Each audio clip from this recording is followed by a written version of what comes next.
everyone's scratching their heads, you know something serious is going on. And what Ronnie O'Sullivan did in just 3 days shocked the entire snooker world, leaving fans wondering if they had just witnessed the beginning of the end for the Rocket. Let's start with what happened in Leicester, because that's where everything started to unravel. January 2025, the Championship League Invitational, a behind-closed-doors tournament that most top players use as a warm-up before the bigger events roll around. For Ronnie, this was supposed to be his final tune-up before defending his Masters title at Alexandra Palace. 8 times he'd won that tournament, more than anyone in history. In just a few days, he'd be walking back into Ali Pali to face John Higgins in what everyone expected to be a classic first-round showdown. But something was off from the moment he walked into the Mattioli Arena. During his opening match against Robert Milkins, Ronnie missed a straightforward blue in the first frame. His reaction wasn't the usual shake of the head or quiet curse under his breath. He sprayed his legs out, stuck out his tongue,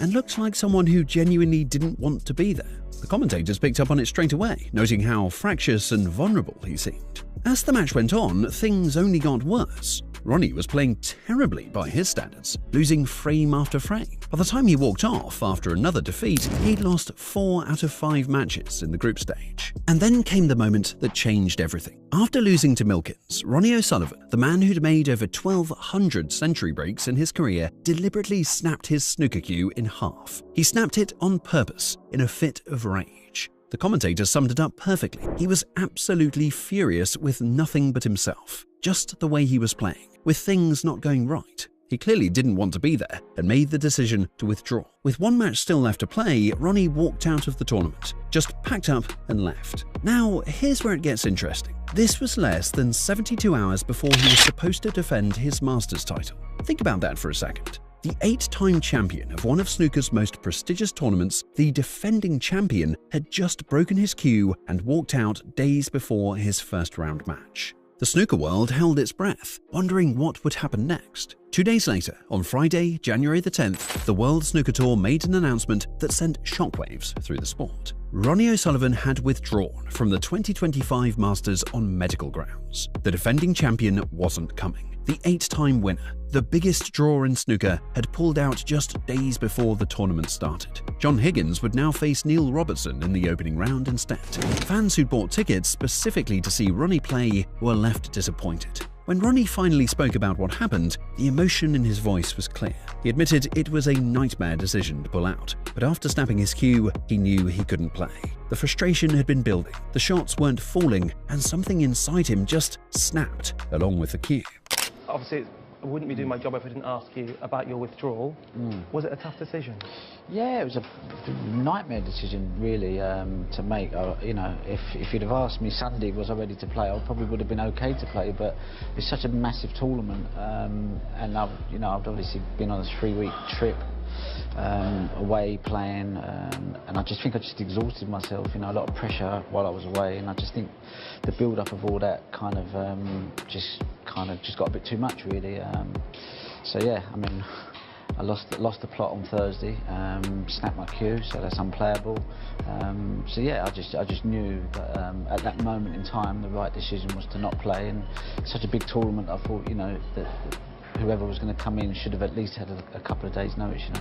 But here's the thing that really got people talking. This wasn't even the most recent withdrawal. Fast forward to September 2025, the British Open in Cheltenham was set to begin, and Ronnie was scheduled to face Sanderson Lamb in the opening round. Hours before the match was supposed to start, another announcement came through. Ronnie O'Sullivan had withdrawn from the British Open due to medical reasons. This was particularly significant because Ronnie hadn't played a competitive match since the Saudi Arabia Masters back in August. The pattern was becoming impossible to ignore.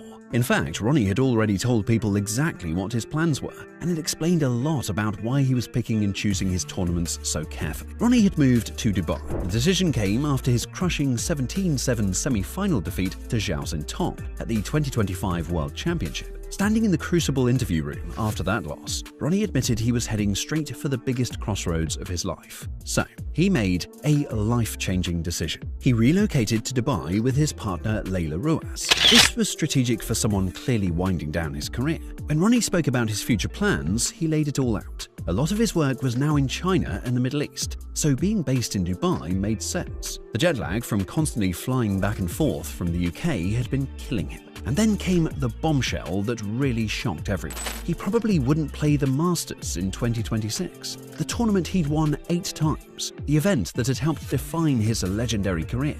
He was walking away from it because it wasn't that easy to just get on a plane and come back to the UK from Dubai. He'd narrowed his schedule down to just 3 tournaments: the UK Championship, the Tour Championship if he qualified, and the World Championship at the Crucible. That was it. For a player who once competed in everything, this was a massive step back. But there was a method to his madness. Ronnie had already admitted he thought he'd retire at 35. He'd done an extra 14 years beyond that. The last time he played in Saudi Arabia, he had proven he could still mix it with the top players, even making history by becoming the oldest player ever to make a maximum in professional competition at 49 years old and 253 days old. So the ability was still there, but the desire to keep grinding week in and week out, well, that was fading fast. He had been open about getting worn out, about cutting out exhibition matches and long-haul travel just to conserve energy. His body was telling him things that his competitive spirit didn't want to hear. The reality check came when he started talking about the younger generation. Despite still being ranked number 4 in the world, Ronnie admitted that the older players, guys like John Higgins and Mark Williams, who were also 49 years old, just couldn't keep up anymore. They couldn't compete at a very high level with players like Judd Trump, Zhao Xintong and Kyron Wilson. Those 3 were a cut above everyone else now. Zhao had beaten him at the World Championship, and Ronnie genuinely believed the young Chinese star would become world number 1 someday. Was a legend recognizing that this time at the very top was coming to an end? But here's where those 72 hours in January became so important to understanding Ronnie's mindset. The Cue snap, the Masters withdrawal, the pattern of pulling out of tournaments, it all pointed to someone who was mentally and physically struggling with the demands of professional snooker. He couldn't ever see himself fully retiring because he needed things to keep him busy. That's why he'd gotten involved in other projects, like launching a global snooker initiative and opening pool halls around the world. He'd also become a major supporter of Pluto Snooker 900, the world's first 24/7 dedicated snooker channel. When he spoke about his goals for every season going forward, his words were telling. He just wanted to be ready and well prepared. If someone played out of their boots against him, there wasn't much he could do about it. It was the mindset of someone who'd accepted that winning wasn't guaranteed anymore. Most players will play 15 to 25 frames a day in practice quite happily. But when it means everything, it's more difficult to play with a clear mind, to make sound decisions every shot while controlling your emotions.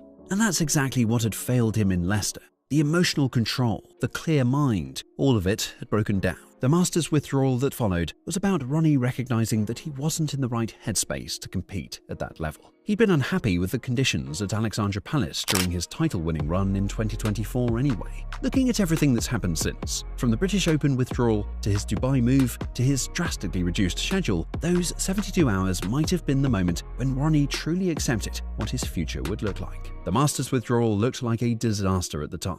But maybe it was the wake-up call he needed to fundamentally change how he approached the final chapter of his career.